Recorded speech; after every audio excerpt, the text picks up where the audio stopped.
The U.S. once again turning up the heat on China over trade.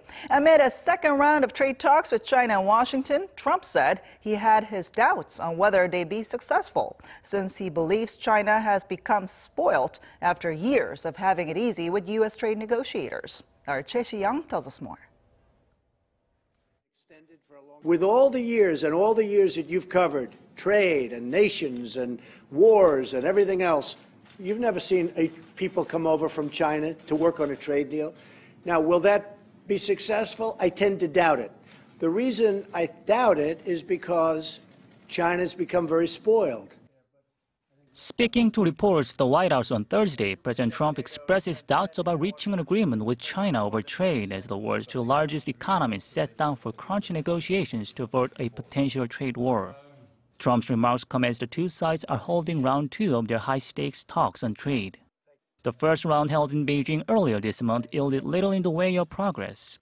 Back on home ground, the U.S. delegation made up of Treasury Secretary Stephen Mnuchin, Commerce Secretary Wilbur Ross, and U.S. Trade Representative Robert Lighthizer held talks with their Chinese counterparts led by China's Vice Premier Liu He in a bid to narrow their differences.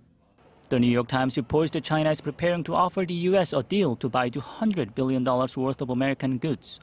Under the deal, China would buy a range of American goods including everything from soybeans to semiconductors and natural gas. The Chinese vice premier, also the top economic advisor to Chinese President Xi Jinping, is expected to present the deal to the U.S. on Friday. Experts, however, remain skeptical over how effective such a deal would be in narrowing China's sizable trade surplus with the U.S. They argue that even if China sharply increases its purchases of American goods in the short term, it probably wouldn't come close to the proposed $200 billion. Plus, the U.S. is already running at its full productive capacity, so it would be unrealistic for the U.S. to meet greater demands from China. President Trump's top economic advisor, Larry Kudlow, says Washington's stance on trade with China remains the same. He says the U.S. will continue to pressure Beijing to open its market to U.S. companies by removing trade barriers and respecting intellectual property rights.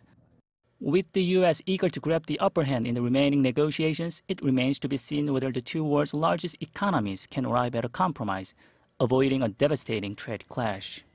Choi Si-young, Arirang News.